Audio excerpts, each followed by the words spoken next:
I'm all for grilling Starmer, so let's go. When he was leader of the opposition, the Prime Minister said, and I quote, "I never turn on my staff. When they make mistakes, Somebody else was, I carry the can." What changed? Prime Minister. Well, Mr. Speaker, I've accepted responsibility and apologised for the mistakes that I made. But let me say this. Bro, that's a good feeling to see him getting booed. Mr. Speaker. Let me say this, Mr. Speaker. Morgan McSweeney helped me change our party and helped me win a landslide election victory. They're all corrupt, man. They're all corrupt. Which delivered for them the smallest Tory party in over 100 years. And what's her great achievement? To make it even smaller. Can we not?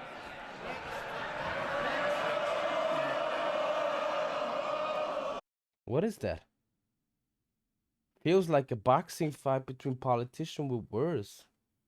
Where like the crowd is being hyped up before the competitor talks.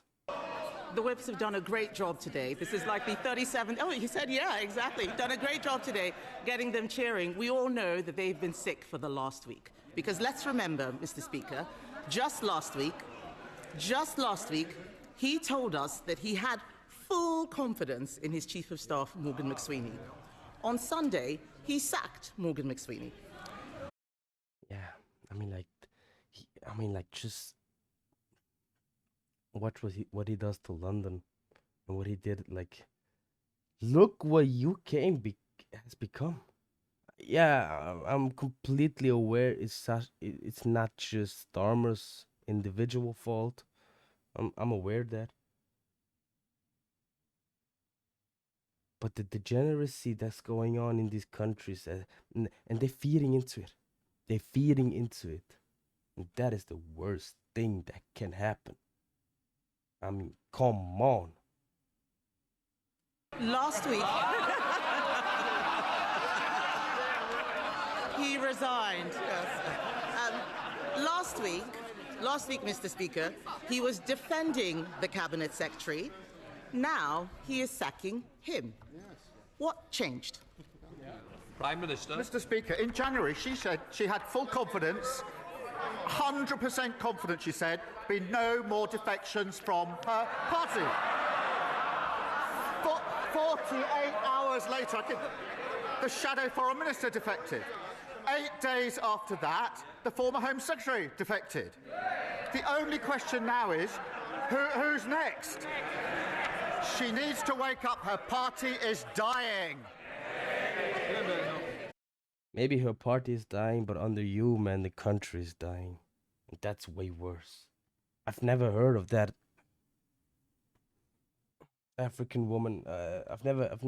But look, guys, I'm new into the world of politics, so maybe someone fill me in. But I guess her name is Kemi Badenoch. Ja, guess ik Badenoch. Mr. Speaker, the Prime Minister is demonstrating stratospheric levels of delusion if he thinks the problem is on this side of the House. And he didn't. They're absolute idiots, man. He didn't say anything about why the cabinet secretary is going. We know the truth. It is because he is throwing everyone under a bus except himself. And Mr. Speaker, the Mandelson episode was not an isolated incident. A few weeks ago, he announced a peerage for one Matthew Doyle, his former director of communications. Immediately after that, the Sunday Times published on the front page that Doyle campaigned for a man charged with child sex offences. Yet despite the Prime Minister knowing that...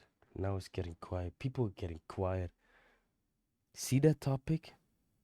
See the integrity and the honesty in a child, and that it needs to be preserved? Like, I sound weird right now, but still. Bro, you cannot see how quiet the room got when they shifted to the topic of children.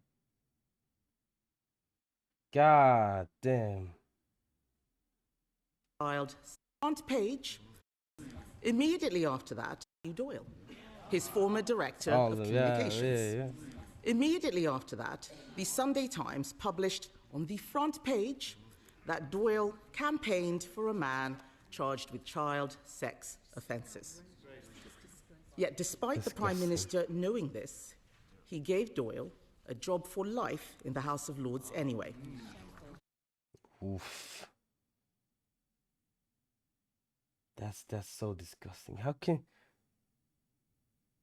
I had a record for like petty shit, like for real, petty stuff, and I did not get the job sometimes because of that. And people fail upwards with like the worst possible crimes. Why? Prime Minister. Mr. Speaker, Matthew Doyle did not give a full account of his actions. And on Monday, I promised my party and my country. Yeah, look at just like how his colleagues are behaving. There will be change. And yesterday, That black dude needs to be investigated too, man. I don't trust him sitting right next to Starmer. I don't trust him at all. removed the whip from Matthew Doyle. I'll tell you what other action we've taken, Mr. Speaker. Along with the Safeguarding Minister, I and this government have introduced the most far-reaching violence against women and girls strategy. And I'll tell you what else we've done. This government has introduced a pay rise for millions of working-class women. What did the Leader of the Opposition do? She opposed it.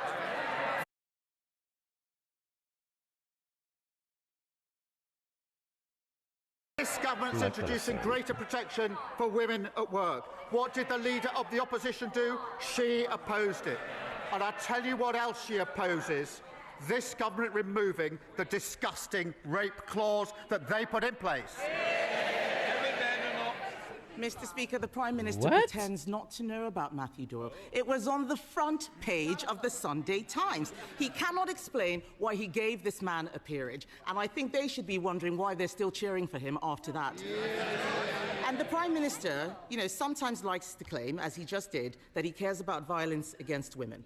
The truth is, he only cares about the victims when he's trying to save his own skin. They can shake... Yeah. I mean, like, that's the complete summary of that dude. He needs to be held accountable.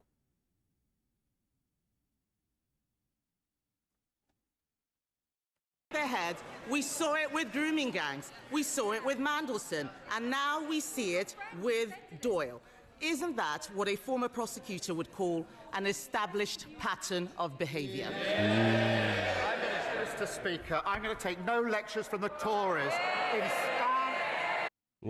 He's not taking lectures from a tourist, he said. Can you imagine that? But he's the one flooding the country with immigrants. Turning London to Islamabad. What is that?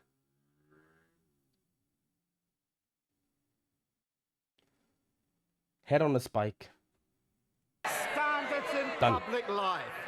She defended Partygate for months and months and months. And even now she says it was overblown. The Shadow Foreign Secretary broke the ministerial code by bullying. Boris Johnson kept her. The Leader of the Opposition promoted her. She sits on her front bench. Her former Shadow Justice Secretary complained about not seeing enough white faces in Birmingham, and she was too weak to sack him for racism. So stupid. Shut up, man. Nobody buys it, Mr. Speaker. Not even the Labour women, because they know he always puts the Downing Street Boys Club first. And how dare he criticise us? We weren't the ones stuffing government with hypocrites and paedophile apologists.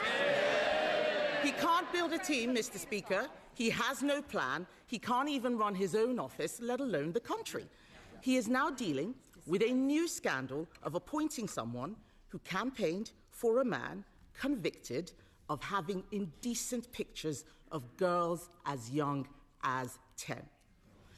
Isn't the Prime Minister ashamed that that will be his legacy? Prime Minister. Mr. Speaker, my legacy is changing my party and winning a general election. Bro's bold for saying that. How can you say that proudly?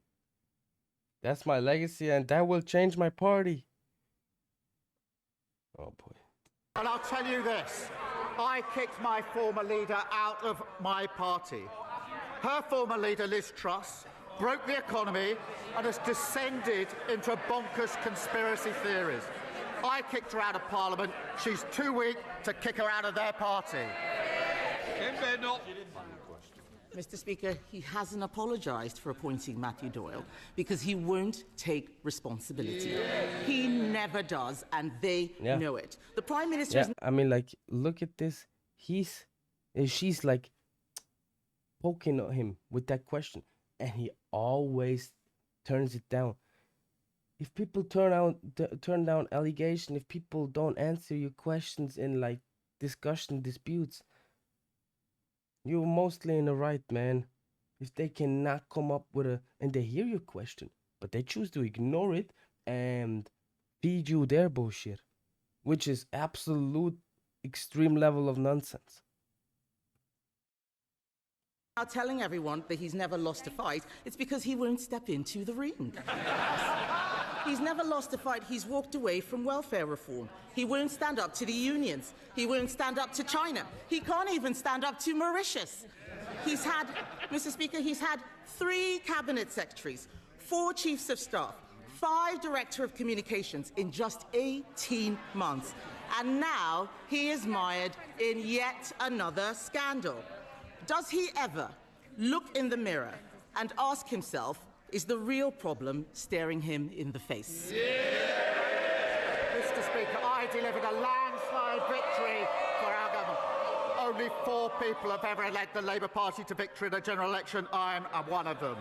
And she talks about numbers. Let us remember, Mr. Speaker, 5 Prime Ministers, 7 Chancellors, 8 Home Secretaries, 8 Foreign Secretaries, 16 Housing Secretaries, all completely useless, all failed Britain, and this Prime Minister's clearing up the mess. She comes here every... Oh, I'm close to being done. He's cleaning up the mess. Every week, desperately fighting to save her dying party. I'm fighting to change... Man, I mean, like, I'm not for the opposition party as well. I'm for nobody. I'm criticizing them just like... Yeah, I'm speaking out, man. Man, these children...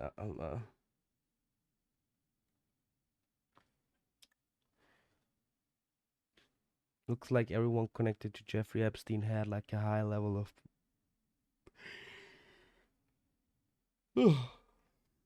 high level of endurance. Double meaning, I know. But like high level of endurance in stressful situations. Our country. Interest rates down. Inflation down. Waiting lists down. What kind of notes does he have there? I'm honestly... I would gladly take a look what he wrote down. Child poverty down. And I'll tell you another thing. You know why? Because you're flooding with a country with immigrants. Down the number of Tory MPs.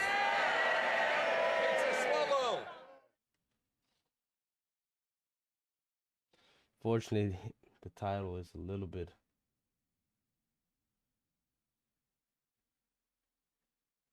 it's a little bit of clickbait, but what's it? Yeah, exactly.